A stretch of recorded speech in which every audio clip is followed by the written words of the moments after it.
कौन है बाबूजी राठौड़ और क्या है इनका इतिहास? अब बाबूजी बचपन से ही बड़े खूबसूरत और बहादुर थे। उनकी खूबसूरती के और बहादुरी के चर्चे बचपन से ही आसपास के राज्यों तक होने लगे। अब एक बार बाबूजी की शादी तय होती है अमरकोट के राजा सूरजमल सोढ़ा के बेटी फूलम दे के साथ, जिनका नाम कहीं कहीं पर सुप्रिया देवी देखने को मिलता है।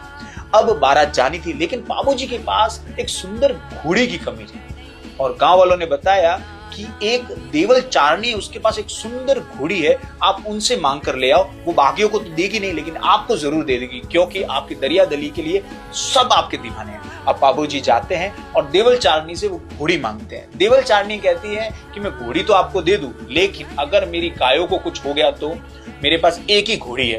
तो वो कहते हैं कि अगर तुम्हारी गायों पर या तुम पर किसी प्रकार का भी खतरा आएगा तो मैं वचन देता हूं कि मैं सब कुछ छोड़कर वापस आऊंगा तुम्हें बचाने। अब देवल चारनी को बाबूजी का वरदान मिल गया या फिर कहिए वचन मिल गया, तो और क्या चाहिए। देवल चारनी ने वो घोड़ी दे दी।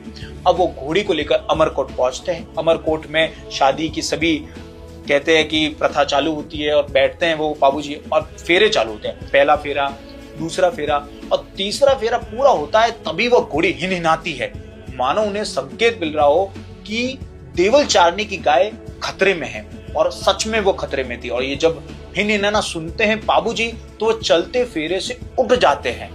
जैसे पिता एक होता है, वैसे बाबूजी का भी वचन एक है। और अगर आज मैं यहाँ से उठकर नहीं गया उन गायों को बचाने, तो मुझे ना तो परलोक में जगह मिलेगी ना इस लोक में। और वे उस घोड़ी पर बैठते हैं और गायों को बचाने के लिए निकलते हैं। अब बात ये थी कि देवला चारणी, जो देवल चारणी थी, उनकी गायों को जिंदराव उठाकर लेकर चले गए।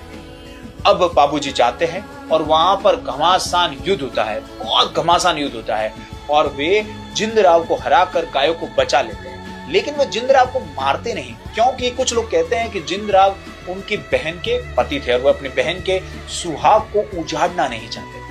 और फिर वो गायों को लेकर कुछ दूरी पर जाते हैं और वहां पर 3 दिन से गाय प्यासी थी, तो उन्हें पानी पिला रहे थे। तभी जिंदराव अपने मामा भाटी की सेना को लेकर अचानक हमला कर देता है बाबूजी पर और बाबूजी वहां लड़ते लड़ते वीर गति को प्राप्त हो जाते हैं। मात्र 24 साल की उम्र थी बाबूजी की जब वे वीर गति को प्राप्त हुए। और आज भी रबारी, देवासी, भील उन्हें अपना इष्ट देव मानते हैं।